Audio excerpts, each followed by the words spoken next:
back. sir. Man, life be lifing. We're busy as always. My man Charles is well on his way to a daytime Emmy. No, man, speak that into existence, bro. Because Bro, listen, I am. we were I am. just talk. Me and my co-anchor were just talking about that this morning. Literally, we were just like, man, because she started Monday, Yeah. and we were just like, yo, we have the tools now, the group now, where we can go get one of these trophies, man. So it's funny that you said that. That's crazy. That's crazy. It's gonna happen. It's Listen, gonna man, happen. And then we'll break it right here on Outside the Shy, the podcast, everything Chicago. We're just outside the Shy. You know, you never know what worlds we're in. I just want to thank all the little people. This means the world to me that they were able to bless us with this. Absolutely. I mean, we got to thank all the pertinent people. Yeah, man. First of all, we want to thank you, Alani, for giving us the energy to do life every day. We want to thank you, Boo Boo, Kiki, Ray Ray, all of them. You know who you are. We love you all. Yeah. Yeah, we love all of you. It's important. Family, friends. I am going to speak on behalf of my man Charles, who's going to win the daytime Emmy. Yes, sir. And yeah, man. I mean, why not? Hell, and then next thing you know, Charles gonna be on the cover of Madden, like our man C-Dub. Listen, bro. What? First of all, those covers, because there's two covers. The Iceman cover and then That's jump. dope. That's special edition.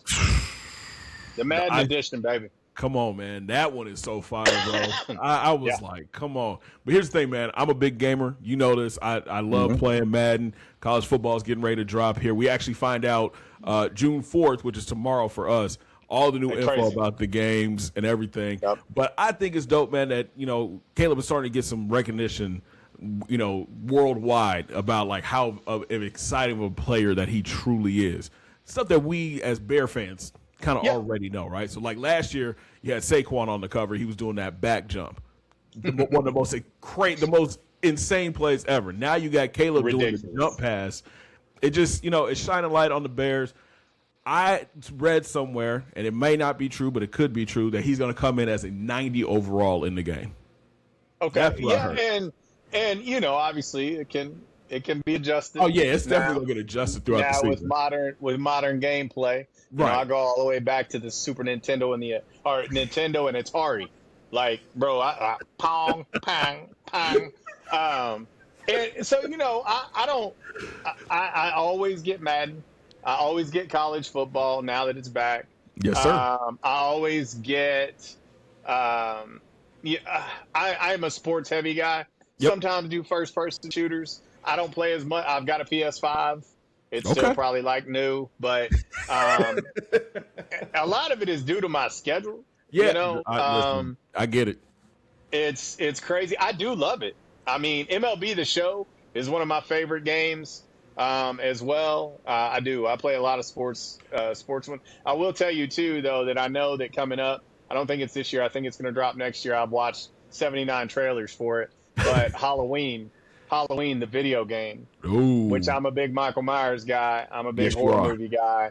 And that one's going to drop. Now, I will be all over that as well. I've got several WWE games. The one I'm hyped for, Grand Theft Auto 6. GTA. Drops, I think it drops later this year or beginning of next year. That's the one I'm already plotting it out. Like, okay, I got to take. Bro, you already got your racing chair. Listen, gaming chair. I got the Xbox is sitting right here. You know what I'm saying? It's ready to go. I think I got a little vacation time I'm taking in July when the game drops.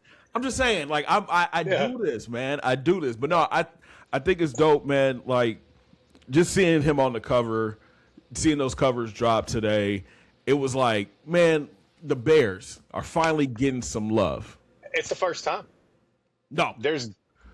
It's the second time because Urlacher was on NFL 2K something. Yeah, but it wasn't Madden. That's true. There's never been a Bear on a Madden cover. Now, I'm going to be honest with you. When it leaked the other day, I was talking to my daughter about it because my daughter Tegan obviously is a big Bears fan. I was talking to her about it, and I was talking to one of my agents about it, Micah. I told him I don't really know how to feel. Yeah. Like I'm a big Caleb Williams guy, I and already know I'm where you're going. scared. Yeah. Like I'm that curse.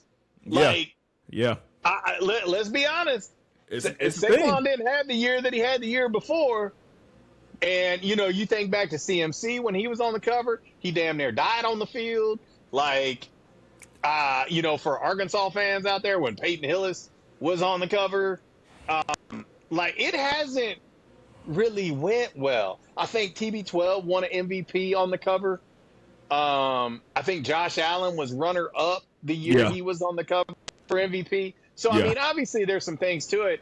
I did watch a presser with Ben Johnson today, as a matter of fact, and he was asked about Caleb being on the cover, and he said nothing to talk about. Like Yeah. he basically was like, no response. Like I don't have anything to say. And that's going to be Ben, Yeah. because he's all about winning, and Right. Caleb's all about winning, and he wants to be great. So I'll be honest. I love the covers. I Yeah. love.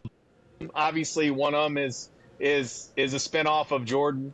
With the city in the background, Jumpman. Yep. And then obviously the Iceman is dope. Right. I am torn about it because obviously the intro to the game is going to be Caleb. It's a lot of it's going to have fun with that, Packer fans. Yeah.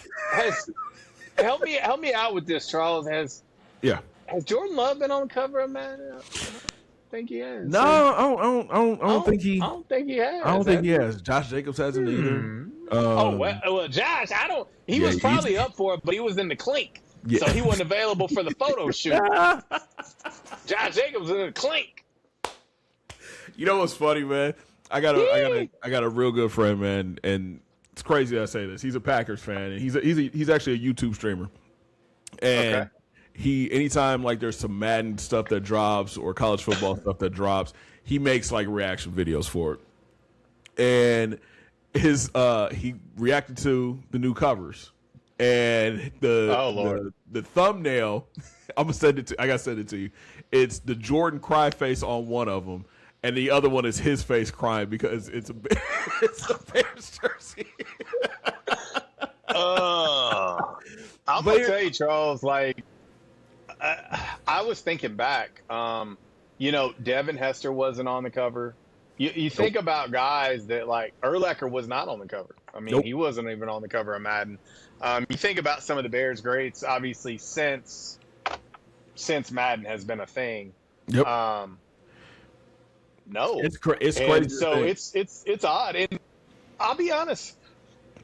I thought at some point he would be. Yeah. I didn't think it would be so soon. But he's garnered a lot of attention with just his arm talent and the plays that he's made. He's polarizing. You know what I mean? 100%. It's like you said, the throws that he made. I think, and I was actually talking to my son about this yesterday when everything kind of started leaking. Because he was like, "Why Caleb?" And I was like, "Well, name another quarterback that has been more polarizing than what Caleb was last year." Well, I mean, yeah, but think about like at this juncture, Josh Allen's already been there. He's already been there. Mahomes already been there. And those are and Lamar's been there. Lamar. So, I mean, in my opinion, and I'm about this, but in my opinion, I am of the belief that year two with the system and with Ben, and obviously, again, year two for Burden. You've got year two for the baby back there. Yeah. Kyle Manunga. You got Colston Loveland year two. I mean, when you start looking at the development of that offense, I do believe that teams are going to have to score 35, 40 points to beat the Bears. While we have concerns about the defense, that's cool, but your offense is going to have to be good enough to beat the Bears. And I say all of this to say that, when I look at the Bears and the upward trajectory that they're headed, I mean, I understand people starting to latch on because he had such wow moments in big times Yep. and in big moments against the Packers. Even what he did against the Rams. Speaking of the Rams, good Lord Almighty, Miles Oh my. Garrett. Oh my. Oh I'll be my. honest with you. I was when I first heard that he was being traded, I was like, him and Verse on the same team. And then when I seen that Verse was part of the return, I was like, oh, thank you, Jesus. But now. However, But now. Aaron Donald. Yeah, exactly. And I'm like, yeah, there's no Uh, way. There's no shot. did you see his workout video that Yes, dropped? dude. That dude Jesus is Jones. for him to be That out dude's a what, machine, man. 2 years now? Is it 2 years he's been out? 3. 3. I And think it's been 3. and still look like he can go? Yo, that's Because, he gets insurance for 5 years. And some people have made the argument that, hey, man, reset that timer. Come out, play with Miles on the same line. I mean, you've got Fisk. You've got Fisk there on the O-line or defensive line with them. I mean, like you probably don't one more year of Matthew Stafford. You put whoever you want on the other side of that line. It don't even matter. I can go out there, and they gonna be like, "Oh, we just gonna let him go, and make sure these other 3 get blocked." I'll tell you, Charles. Like, I give the Rams credit, man. Oh yeah. They excuse me. They have that motto of "F those picks." Yeah. And they mean it. Like and if you think about it, like I am a huge draft guy, but Yep. the more I take a step back or take a 30,000-foot view of draft picks, if you can get a sure thing, I mean, there's not one draft pick that's guaranteed. Not you look at this past week, right? Garrett, Miles heads out to L.A. I think it was a first-round pick with Jared Verse. Then you look at what the Eagles just got. It was a first, a second, a third, and Jared Verse. And then you just look at what the Eagles just got for A.J. Brown. But you just got... You got the defensive player of the year. Arguably the best defensive player in the game, and it's down the road, too. It's not even... Still in his prime. Because not like dude is like taking a step. He just broke the sack record. Imagine what he's going to do playing in meaningful games. And now he's playing indoors now, too. It's not like he's going to have to deal with elements like he was in Cleveland. Dude is indoors now and on turf, so he's going to be faster. Dude, again, I say, why didn't we make a phone call? Why didn't we make a phone call? And I know why. Because, obviously we had no Jared Verse to send back. Right. And that's the only reason why that's what got it done. Yeah. Without Jared Verse, that deal does not get done. Correct. And that's what their GM said. He was like, Miles wasn't even on the block, and then they called it offered Verse in those picks, and it's like, how do you turn that down? You just can't. You can't. No, and I'll be honest, bro. Like I took a step back and I looked at both sides. I looked at the Rams sides. I looked at the Brown side. It was great for both. Yeah. I mean, the Browns are nowhere near contending. At all. And now you get a dude that's Verse? What's he? 25? Something like that. How old is he? 25 years old? Something like that. Yeah. 25 years old, and 2 first-round picks. Maybe I think probably top 5 in the league in pressures. Like, it's not like I get Myles Garrett is first ballot Hall of Fame, phenomenal, and a great individual by all accounts. Yeah. Anybody that I know that has interacted with him, I'll say quality dude. I can't fault. No. I think it's great for both sides. It's a win-win, and I think it's a power move by the Rams to say we're coming for the Lombardi, and I think it's a highly intelligent move by the Browns and Andrew Berry to say, like, look, man, we know our window of contention is not there yet. Right. We got this cat. We can replace, Myles Garrett with a younger guy. Of course, he's not but he's really good. Really good. Right. And I can't. They need to have a youth movement in Cleveland, and they need to give Myles Garrett an opportunity to go win now. Yeah. Why he's still got some good years in front of him. And It, I think it's a great move. it makes me nervous because now he's in the NFC, so that means potentially once we get to the NFC Championship next year, we could be running into these boys again. So that's my only, and hey, No, I mean, Aaron, golly, stay at the house. bro. You're We've good. now you've got Miles Garrett and Micah Parsons. I mean, that's Yeah, scary, a healthy, you know. a healthy Micah Parsons too. Yeah. Hey, your And they're headphones, talking. your headphones are cutting in and out. Oh, are they? Yeah. Interesting. Yeah, I don't know. Okay. But what I will say too is, there's been a lot of word on the street about the Packers trying to also trade for Josh Sweat, which is a guy that I would love to see us make a trade for. I saw a couple of tweets about that, about the Bears looking at him too. So I think we do. We didn't address that. We still need that edge to go, next to Montez. But I mean, I think they're going with Booker. I do. So? I think they believe in him. I do. He's had a pretty good and, offseason. Yeah. Just because stuff I've read. Dangbo is going to be healthy. What's his name? Shamar Turner. He'll be healthy. Mm-hmm. So I don't know that it's as big of a concern for that front office as it is for us as Bears fans. Yeah. I don't think it's there. Like I don't think they feel like there's this massive hole like we think. I mean, listen, on paper, we love what they did in the draft. We got the safety. We've got some much needed O-line depth now. I mean, I'm interested to see once camp starts what everything is going to look like on the field, right?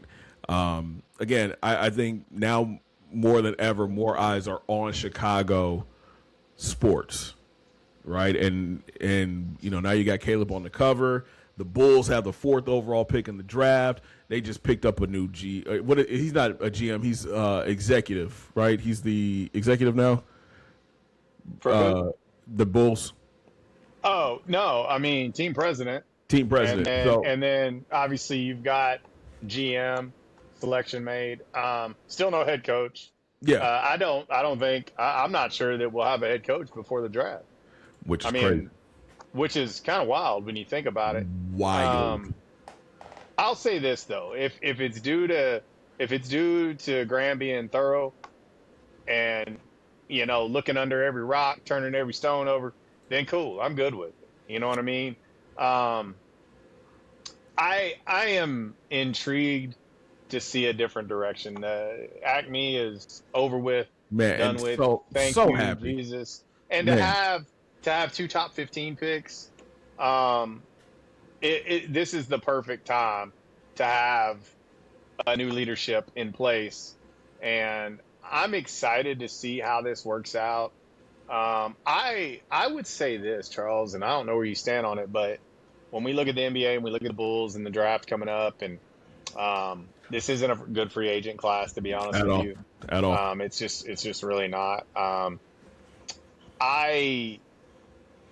don't know that anything is certain at all in the top 5. I don't think it's guaranteed that AJ Debinsa will be number 1. I don't. I think it's a crapshoot. What direction do the Wizards want to go? Yeah. I don't know, man. We've talked about this in the past. I'm a huge Darius Acuff fan.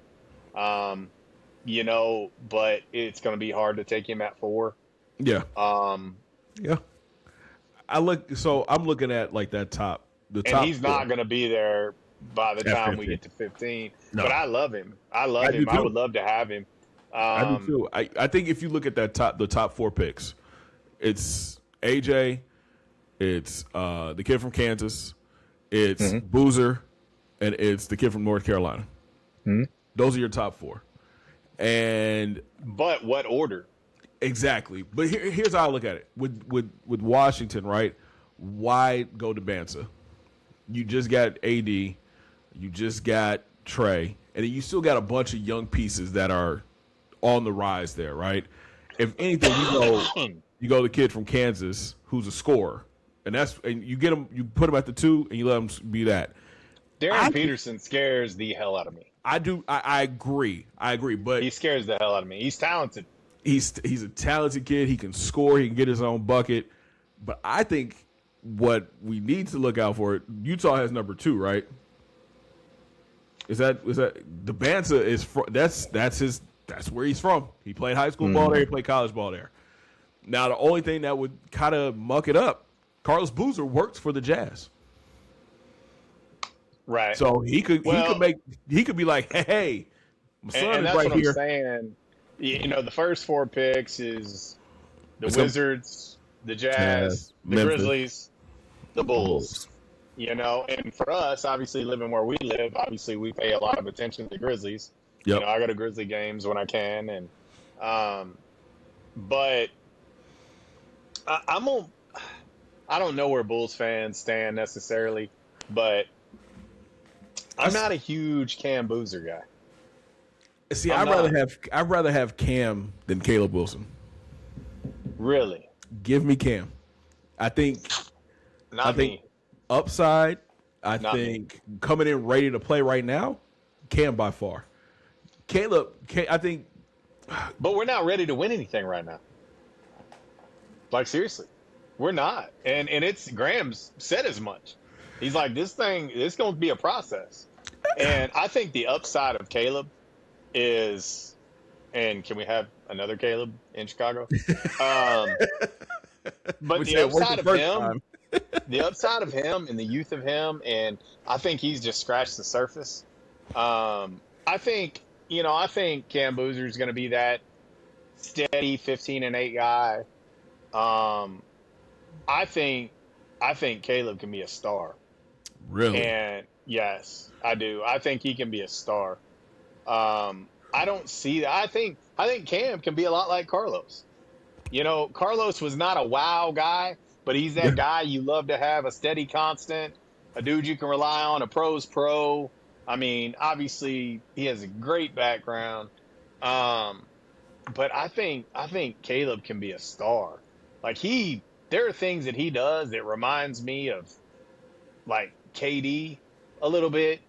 And I think a lot of it too is when he got hurt, people didn't get to see a lot of it. Right. You know, and I think people are. I'll tell you this: there are some people in NBA circles that I know for a fact are saying that he could go number 1. That people would take him number 1 because of his season. But see, you look at like I don't know. For me, I think it's between Debansa and Peterson going 1 and 2, and then but like for me, I look at Boozer, Player of the Year. I think he could be a 20-10 guy in the league. But I think his floor is Tyler Hansborough. I'm serious. I do. Really? He scares me. He scares me, man. He does. I mean, I'm gonna be honest with you. I don't get that with him. I feel like I think he's gonna be a better player than what his dad was. And his dad was a fit, like you said, a 15-10 guy, 15-8 kind of guy. Caleb, I think he's crazy talented. I just hadn't seen enough of him to be like, yeah, that's 6'10", and there's nothing he can't do. He's just stay healthy. He's just thin. He can't stay healthy. But what happens if he does? Now, but here's the other question though: how does he mesh with Booz and Giddey? Because I feel like with Boozer, he's a pick and pop guy. Does Caleb have a shot like that? Again, this is like a serious question because I've seen him play a couple times. He can do it all. I'm going to tell you, the only reason he number 1 overall pick is because of the and they haven't seen enough of him. But his skill level and his upside is ridiculous. And it took me a little while. I'm going to be honest with you.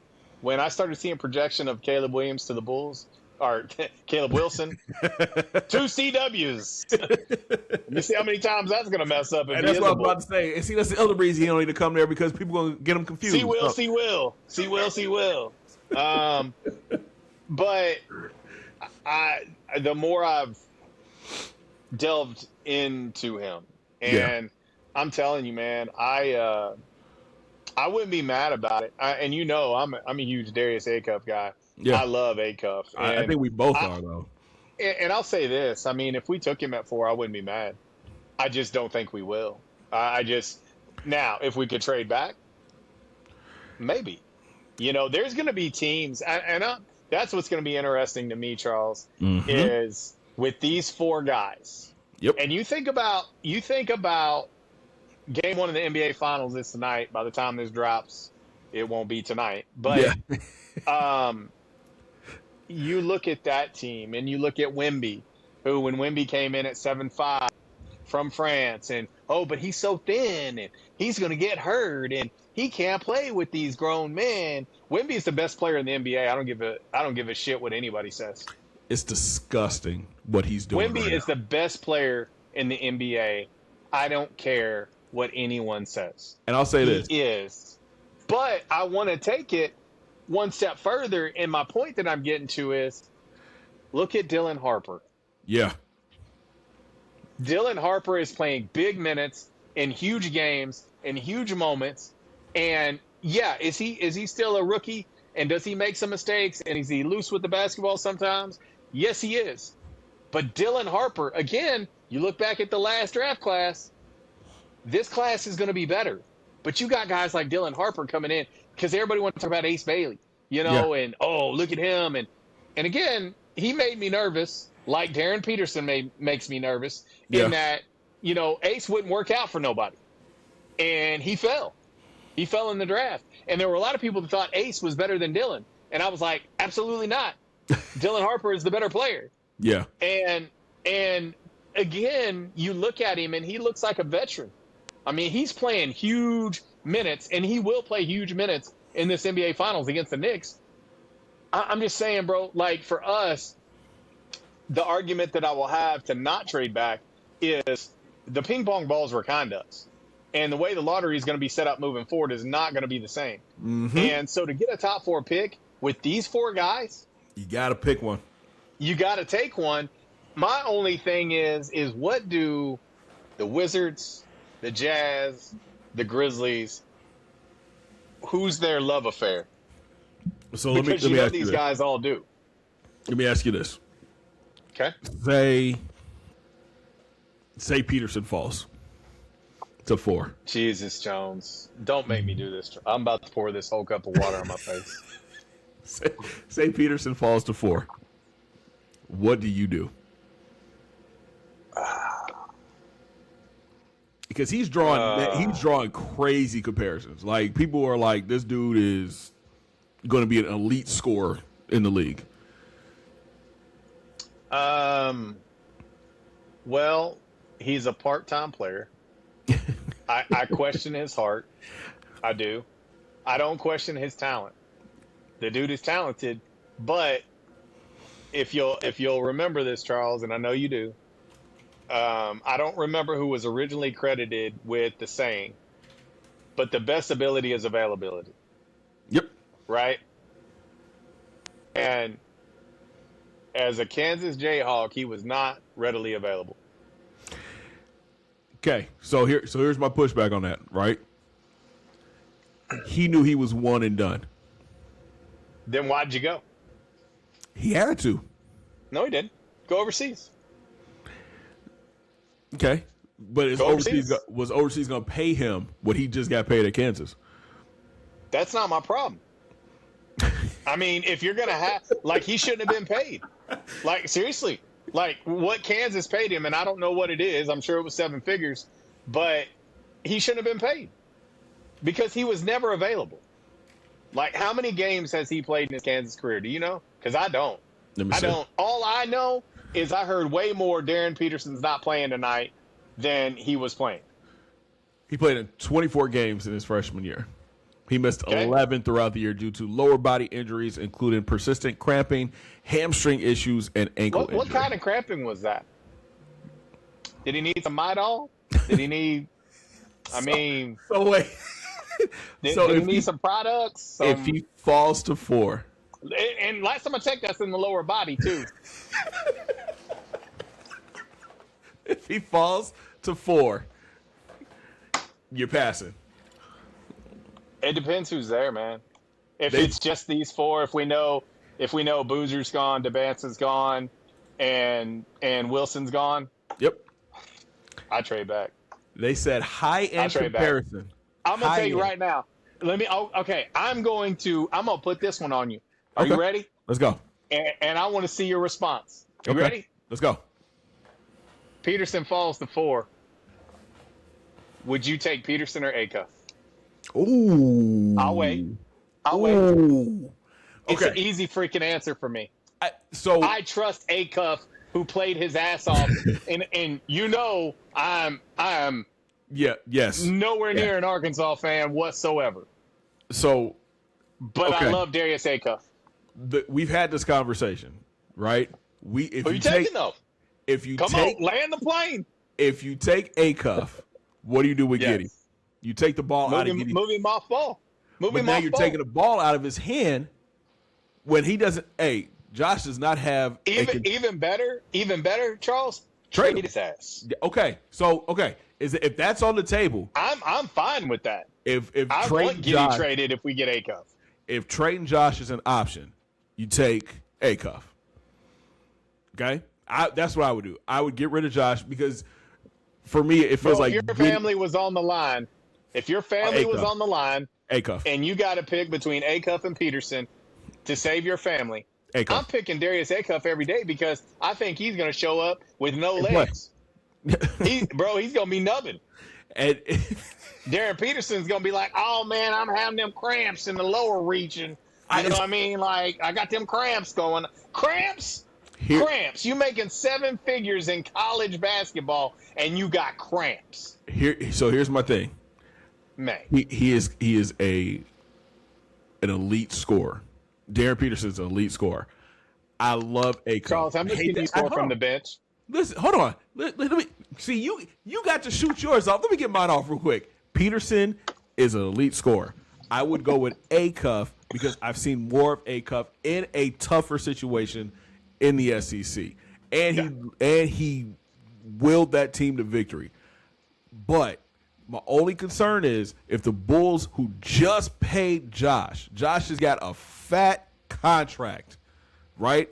You draft Acuff, that means you take the ball out of Giddey's hands, and that's where he's best at. You can't move him off the ball because his jumper and his shot is not consistent enough. So now you've got a dude who's 6'8", who's used to handling the rock, running the offense, trying to come off screens, trying to get his own shot, and he can't shoot.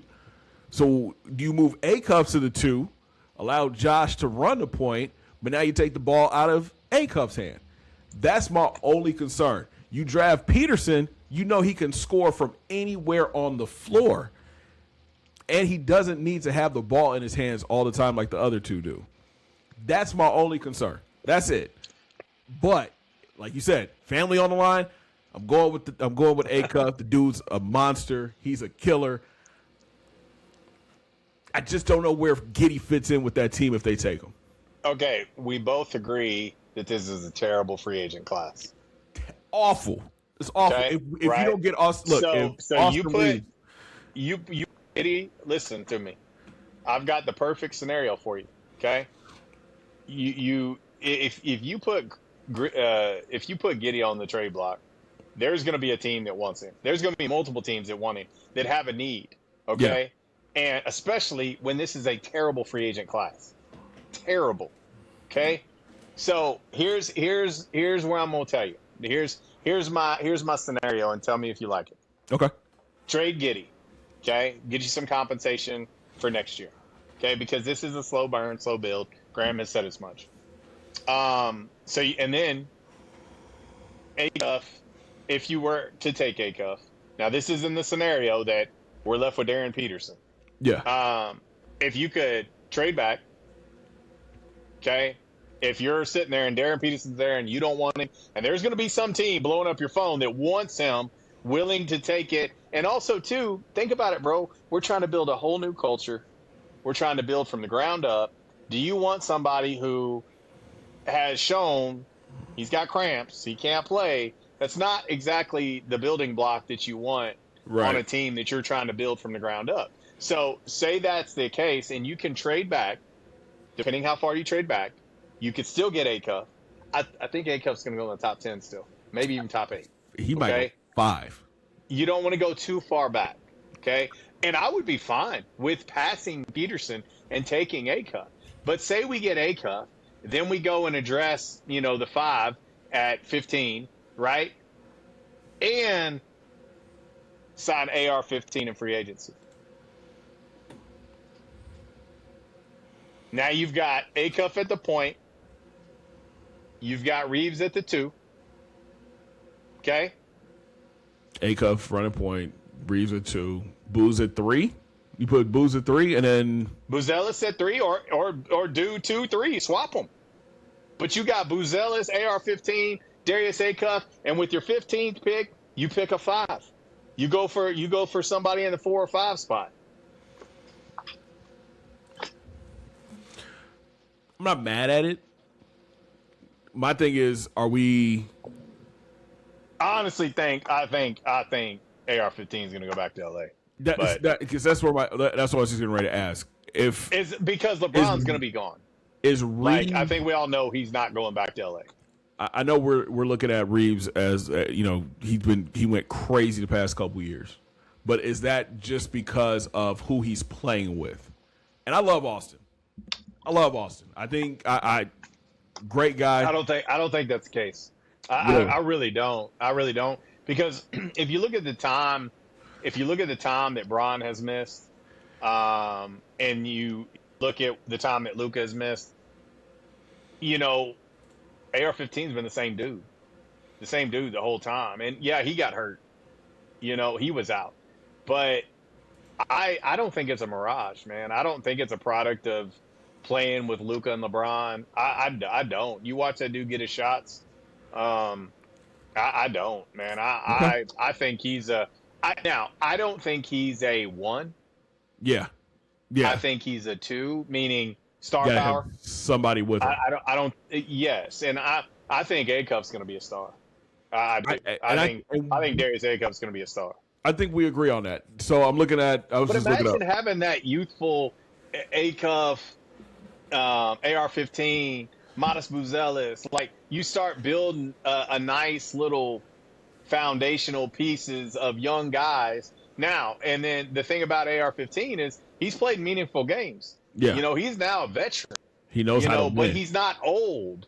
He's still a young dude, but he's a veteran. And he's played with 2 of the best players in the world, 3 of the best, because, he played with AD. He played with LeBron. He's played with Luka. He's played with great players. And so he's got that experience too. And you want somebody like that when you're going to have a young nucleus and you're trying to build from the ground up. I would love to see him there. Hell, he's gonna command big money. A lot of money. Big money in the off season. And AR-15, if you need a real estate agent in Arkansas, I'm your guy. Got you covered. Holla at your boy. I'll never forget, I had him on my radio show years ago, before he committed to Wichita State, because he was actually on a visit with Arkansas State, for those people who did not think they recruited him, which is mind-blowing. He was recruited by Arkansas State. But to think about the kid I talked to, at Cedar Ridge, and covering him playing at Cedar Ridge, him in the finals against Malik Monk. I think about me being there for those games to see where he is now, and see Malik, who I went and sat down with Marcus Monk and Malik at their house as part of another company I was with, doing a story on Marcus Monk after he had just been drafted by the Bears. Yeah. 7th round pick, by the way. Yeah. And just seeing his relationship with Malik, and it's just crazy. It's crazy to see this young kid from Cedar Ridge, and then even looking at a guy from Lepanto, Arkansas, and Malik Monk Just doing it in the being league. a stud like he's doing it. It's cool to see, man. I'm happy for those guys, man. Anytime you see people shine from the state of Arkansas, man, it's a wonderful thing, man. So I pulled up the CBSSports.com mock draft, and they have going at 1 is AJ, going 2 Caleb Wilson, 3 is Darren Peterson. That's what scares me. Yeah, 3 Darren Peterson, and then Boozer falls to 4. At 5, they've got the Clippers taking Keaton Wagler. How do you say his name? Wagler. From Illinois. Mm-hmm. From Illinois. Acuff goes No, you're right. It's Wagler. Wagler? You were right okay. the first time. Mm-hmm. Acuff goes 6 to Brooklyn. And see, that's my point. Like, I don't think he's going to fall. That's why I'm saying I don't think it's that big a reach to take him at 4. Yeah. And so I'm telling you right now, Charles, if you put your thumb on me right now like you were doing, if I have to pick between Darren Peterson and Darius Acuff, it's a no-brainer. Like, I don't even have to think about it. I think about it. I would take Darius Acuff over Darren Peterson right now, and I might look like a freaking idiot, but I trust Darius Acuff way more than I trust Darren Peterson. No offense, I don't know you, Darren. I don't know you at all, and maybe this was legitimate injury stuff dealt with. It just felt like it was stuff he could have played through. Yeah. I don't know him. I'm not in the room. I don't know the severity of it. And see, that's what a lot of people said, though, too. Though. Like, it just felt weird to me. It was stuff that he could have played through. It was stuff that, there was no reason. And I felt like he was just already preparing for the NBA with load management. Exactly. That's what it felt like. And that's something I want to say about Wemby. Like, Wemby is an old school player as a young kid. Let me tell you something. And imagine how good he's gonna be, Charles. Listen, I was not a child. I was not a Wemby fan when he came in the league. I was not a fan of his. Right? I was like, man, he's just a tall dude. But this past season, and like probably the past couple weeks, his attitude towards the game. Listen, I love that dude, man. How he went out there. How could you not be excited? Like All-Star Weekend, did you see what he did? Yes. When they were trying to pull him. So that's what I'm saying. Like, I felt like that from that point on, I was kind of like, hold on, this dude is a little different. He's different. You're right. What really put him over the top for me, Shea gets the MVP. Wemby was like, that should have been me. And he went out there and beat the team that won the title. Listen, I know the Thunder were beat up. I know Jay Will was out. I know they had another guy that was out. But Wemby was unstoppable in that series. But they won that on the road. Yeah. I mean, they went to OKC Game 7 with the NBA Finals on the line. And, let's not talk about Chet Holmgren. Whew. Dude. That day, young man. Soft. Woo. What did he take, 2 shots? Charmin. I think he took two shots. My dad would text me, and if somebody's playing terrible, he'd be like, Charmin. That's Charmin soft, bro. For that contract that you just signed, Chet, and listen, man, I understand. Wemby's a different beast.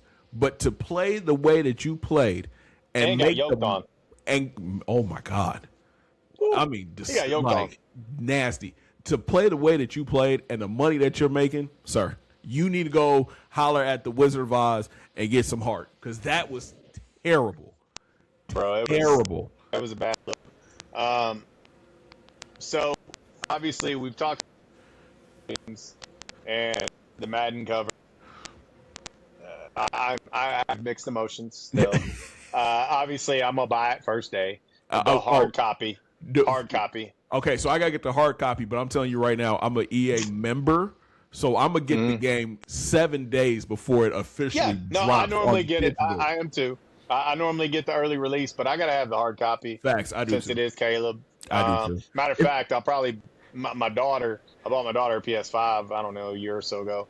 And, she's a little bit of a gamer herself. Okay. But she's such a Bears fan. I know she's going to want it. But I got to have that hard copy just because. Facts, because it just never happened before. Yeah, it is. And honestly, this may sound silly to people. I may buy the hard copy and never open it, and obviously if the Lord decides to take me, he takes me. But I could give it to my kids and let them have it, I got an open space Yeah. right there, Just let it that sit there. it's gonna be put like on a little Yeah, I pedestal. mean, You because know what I it's mean? dope, and it's never been done before as a Bears Yeah. player, which I think is pretty awesome.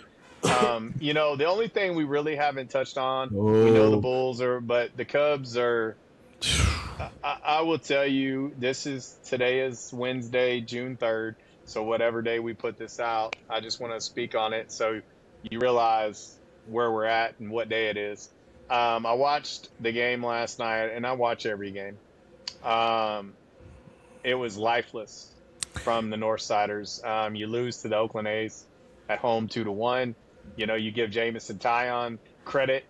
I mean, yes, he gave up another home run, and he does that at a high clip, but he held them to two runs and pitched into the seventh.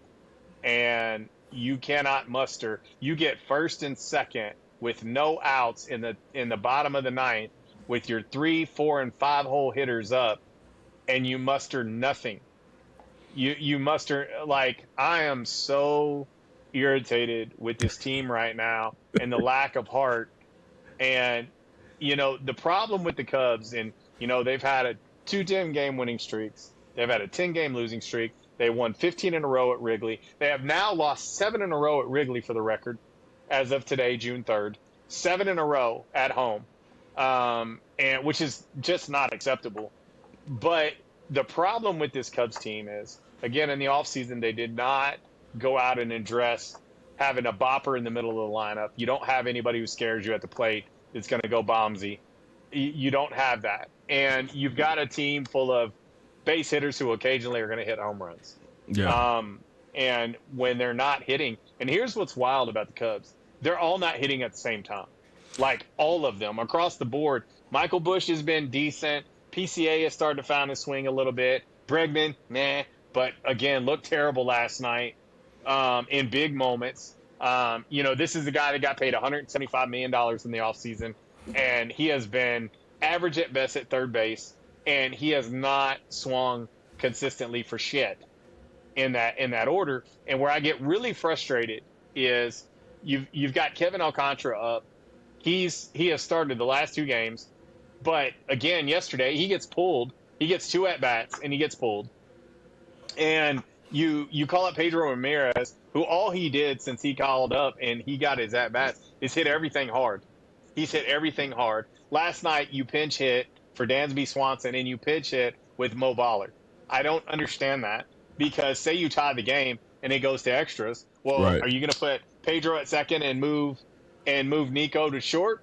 And then now you've just burnt Mo Ballard. Why would you not, in a righty-lefty matchup, why would you not put a switch-hitting Pedro Ramirez at the plate instead of Mo Ballard? And if you do go to extras, well, then, boom, you've got him there, and you've still got Mo on the bench if you need a pinch hit later. I don't understand what Craig Counsell is doing. I am confused. I feel like he has some vendetta against young players. To me, I think they've dropped 7 of the last 9. They've lost 7 in a row at home. And you're losing to teams like the Cardinals and the A's, teams you should never lose to. And yet we keep running the same people out. Why is Bregman still batting third? Why do you leave Hap, batting 4-hole when he's not hitting? Why, Seiya bat 4-hole last night. He hadn't had a hit in forever. And he came up in a huge situation last night. Nothing once again. And so I get a little bit frustrated, and I understand having some kind of allegiance to veteran players. I get that. But at the same time, this is not like 2 or 3 games. We have looked terrible for almost the entire month of May. And now we're into June. Like, what are we doing? And so it's frustrating. It's really frustrating.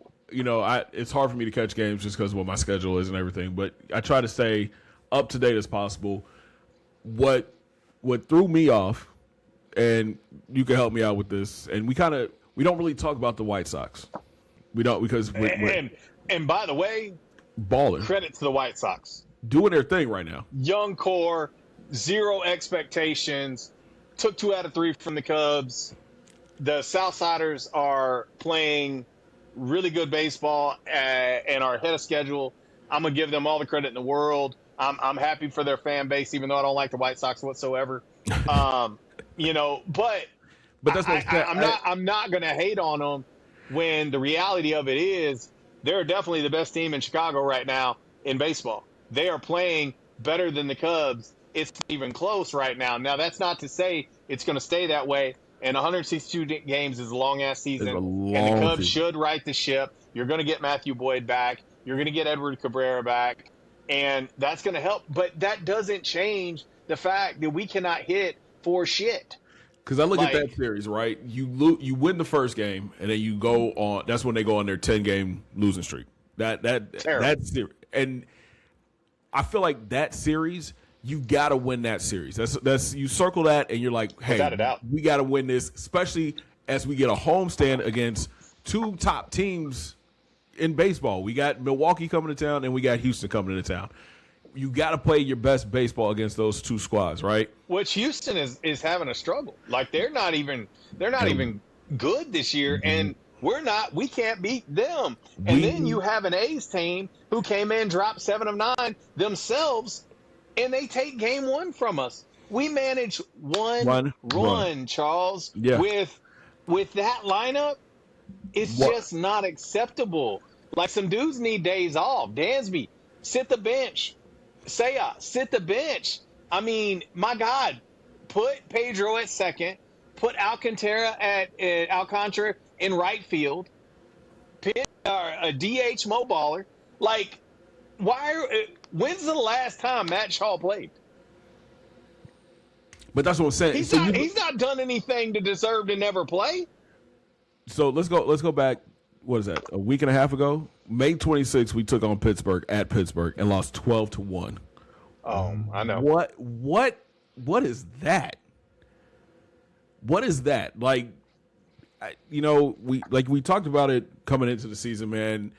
You were telling me the biggest concern. How do you go from the best record in baseball to being damn near last place in the league, and last place in the Central? Like, it doesn't. It doesn't make sense. It doesn't make good sense. Like, I don't, when guys struggle, that's one thing.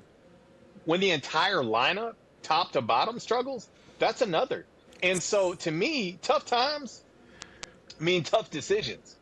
Like, start benching dudes. I don't care what they've done. I don't care how long they've been in the league. This is an embarrassment.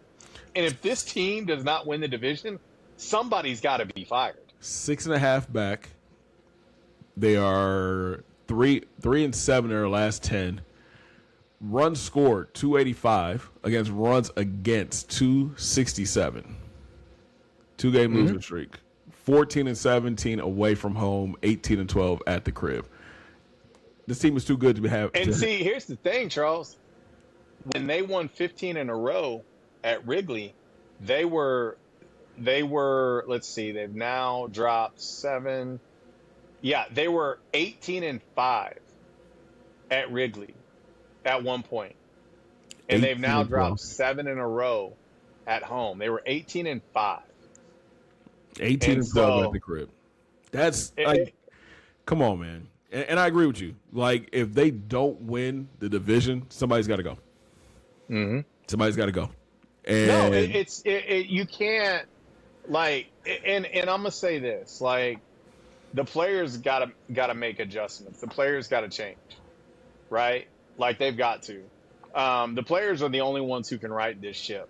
But Craig Counsell, some of his decisions that he makes, I can give him a pass on some of the pitching stuff because we are so decimated with injuries. I can give him that. But how can you give him a pass on not changing the day-to-day lineup and sitting guys? Yeah. He sat Ian Happ for a couple games, and Happ came back and was hit. He was hitting. Sit Dansby. You got Dansby Swanson batting 9-0, and he is batting, I don't know what it is now. It's got to be around 170, 160, somewhere in that range. I don't know what it is up to date after last night, but he's batting in that range. on the year. And, yes, gold glove, shortstop, no doubt. But he can't 181. hit. Okay, 181. That's terrible. This is not 3 weeks into the season. This is 60 something games or whatever it is into the season. Yeah. Like, this is a problem. It's a problem. And so I don't understand. Like, I think it was Alex Bregman. And one of the things that Bregman is kind of getting on my nerves with is since he became a Cub, he acts like he's the leader of the locker room, and he's talking to Gray about his pitching and talking to PCA about what he's doing. And he's talking, and I'm like, Bregman, you need to worry about yourself. Like, you need to get yourself right. And he has admitted, man, I have had an awful start to the year. Well, worry about getting yourself right. Like, if you want to lead at the plate. Like, lead on the field. Like, get the job done. You're making $175 million.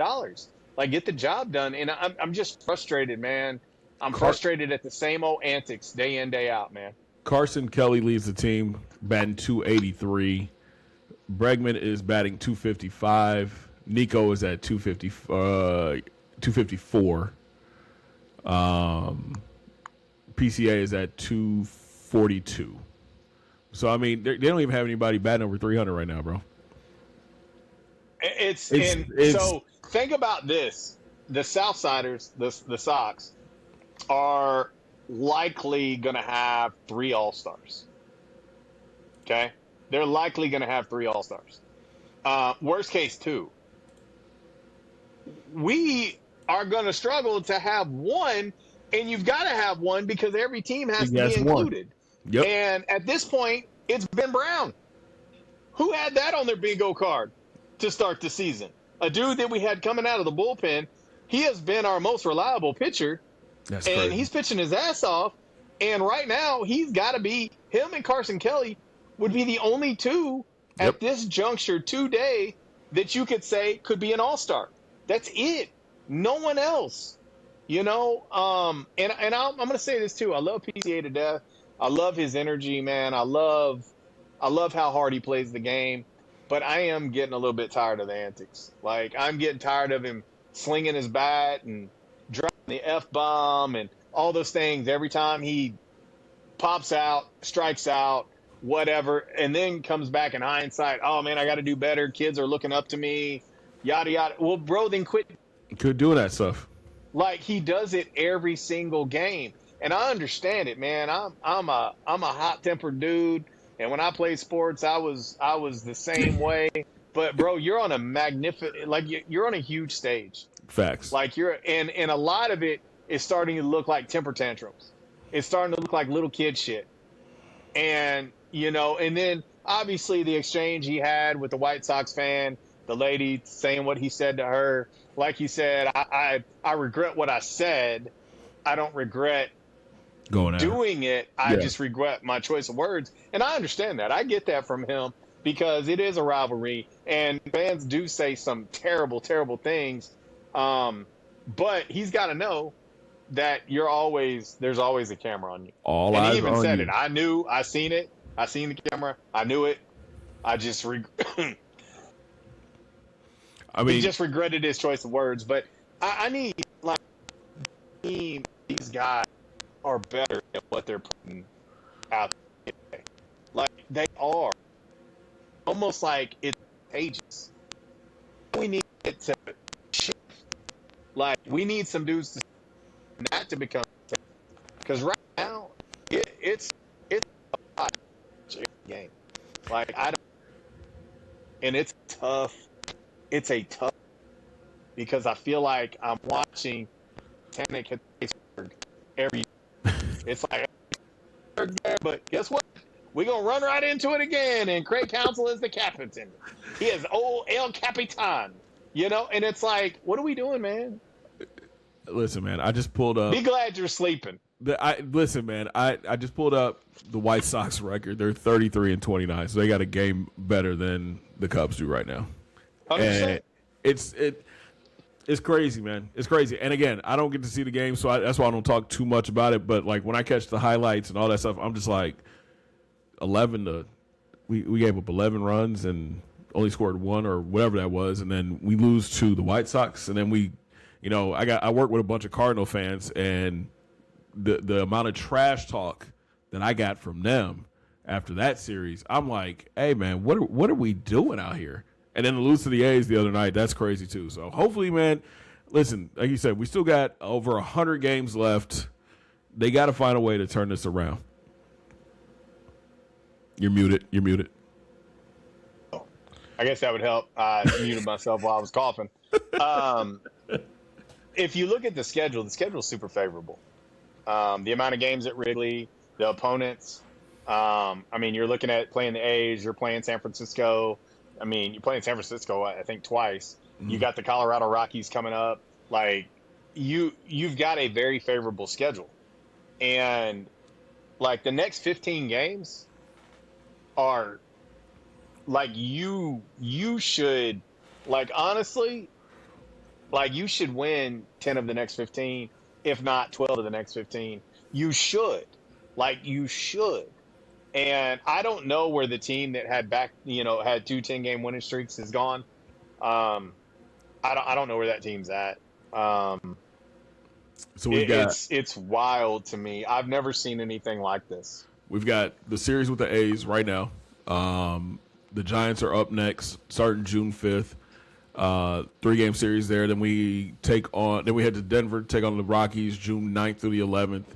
June 12th out in San Francisco for 3 games, and then June 15th, Rockies are at Wrigley for 3 games. So, like, what are we doing? Like, those are all winnable. Every single one of those games are winnable games.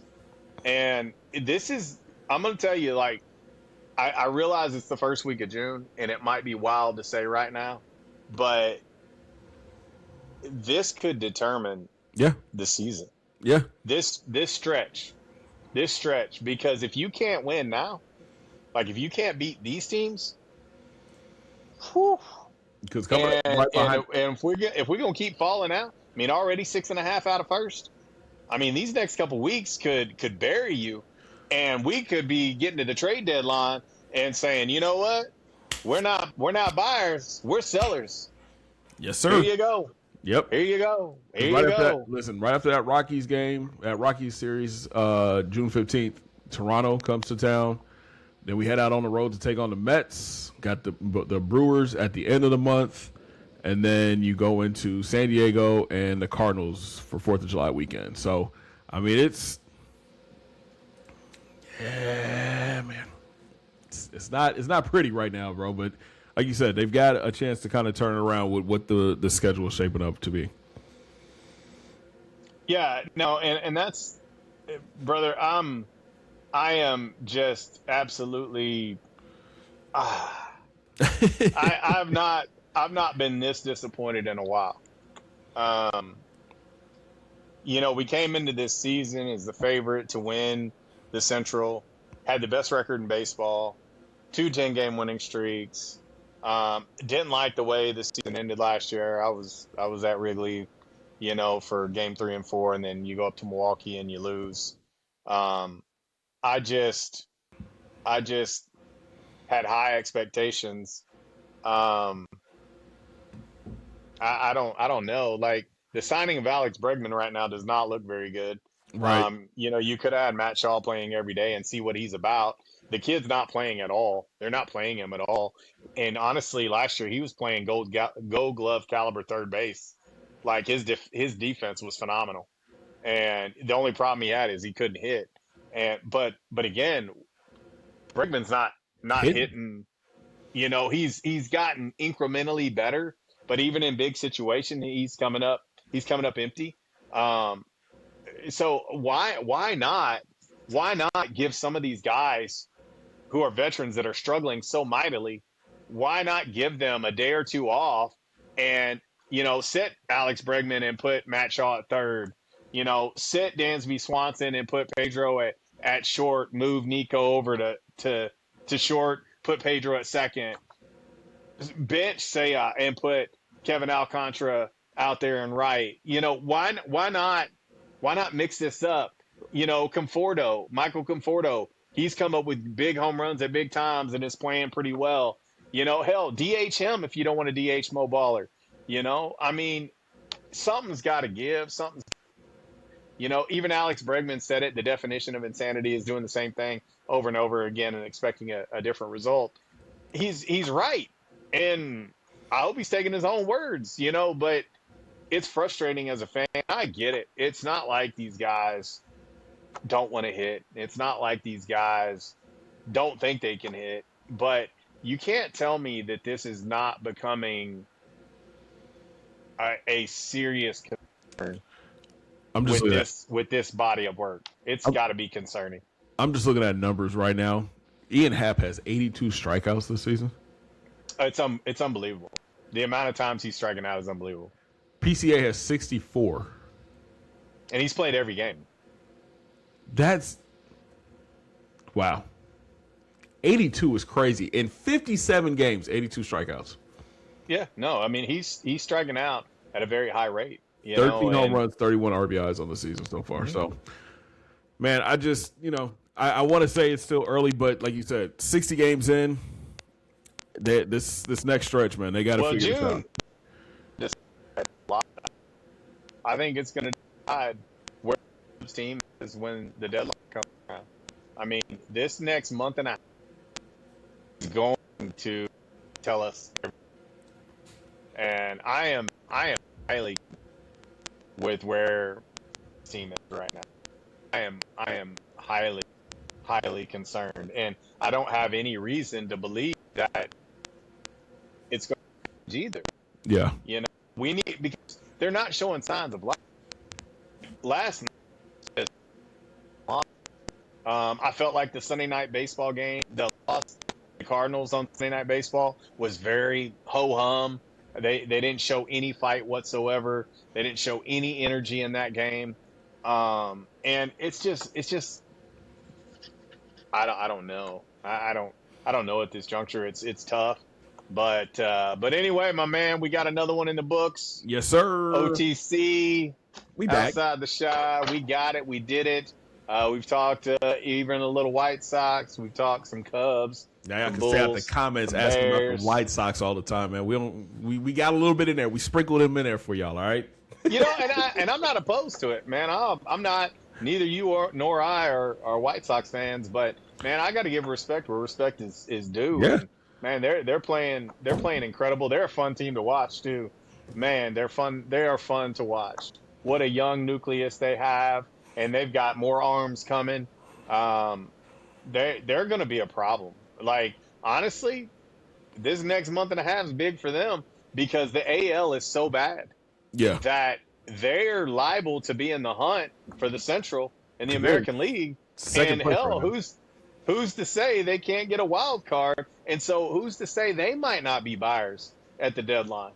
I mean, it's crazy. I don't think anybody, if you would have told people back in March that we would get to the first week of June and the White Sox would have a better record than the Cubs, I don't think anybody would have said that. Nobody. The Sox are 2 games back of first place in the AL Central. And that's what I'm saying. Nobody's running away with the American League whatsoever. Nope. And there's a lot of teams struggling, and the National League is extremely tough. And the NL Central is so tough. Everybody's above 500. Yeah. I mean, it's a tough division. And there's a lot of baseball to be played. I'm not throwing in the towel by no means. The Cubs have shown twice already that they can go on long winning streaks. Right. And I just hope they figure it out sooner rather than later because that hole is getting deep. Yeah, definitely. But brother, we got another one in the books, man, and we're gonna get back on track. We're gonna keep bringing the content. And yeah, man, listen, it's we about to hit the summertime. We about to hit absolutely. OTAs is not too far away. We got the NBA draft coming up. There's a lot gonna be happening the next few months. Bears already practicing. Bears already on the field. It's crazy. Before you know it, we're gonna have all of the college football media days are gonna be here. I mean, it's crazy to think it's already June. We're halfway through the year, which is wild. Wild to think about. But of course, I'm grateful for every day, man. Yes, sir. I'm grateful for every pod we hop on together, my man. Listen, man, anytime we And get to chop it up, brother, it's always a good time, man. And you already know, man, you my guy, 100 grand. let's do it. Hey, and I promise you guys, we're gonna try to do it more frequently. We're still working through some scheduling and life be lifing, and it's crazy. I got 2 hours before I gotta go to bed. That's it. And I'm looking at it like my man's got to get some sleep, you know? That Alani started to wear off, bro. Them eyes is getting real. Well, make sure you guys like, follow, share everything. Tell your friends about it. Yes, sir. We're only going to get bigger and better. We're going to do more things, and we're excited about, obviously, Cubs baseball, White Sox. Congratulations. Keep rolling. I think it's great for the rivalry. No, really. I mean, I do. Yeah. I think it's great. I think it's great for the rivalry to have. And I did go to a Sox game a couple years ago. They were playing Detroit. I sat right behind the dugout. I paid no money for them. It was so easy to get in and out of. So to see, that they're getting crowds, and people are starting to support them. Cool. That's great, man. I'm a Cubs fan. I hate the White Sox, but I'm not going to ignore them, and I'm going to give them their due. That's a fun team to watch. And, for you Sox fans, trust me, we as Cubs fans know what it's like to follow a team that has struggled and sucked. And so it's not like we're all that far removed from each other either. And so, but we got some Bulls content in, some Bears content, and we've got the draft coming up this month. Yes, sir. And so we'll have some NBA talk too. Let's see what they do. Before you know it, NFL season's going to be here. So, and Charles, I'll be remiss if I didn't mention it, but how about the Bears playing on Christmas Day? I love it. Let's go. I'm hyped. I'm hyped. Oh man, I'm kind of torn. I'm thinking Christmas is my favorite day. I might. That's a great Christmas. It's a great Christmas present. Merry Christmas. So anyway, we're going to see. But all right, folks, like, follow, share, all that good stuff. We're going to get out of here, and we'll have another one, another OTC coming up for you very, very soon. From my man, Charles, I'm JC. We hope you guys enjoy. Charles, go get some sleep, dog. Yeah, I'm trying to, get some sleep. Go. All right, my man. All right, bro.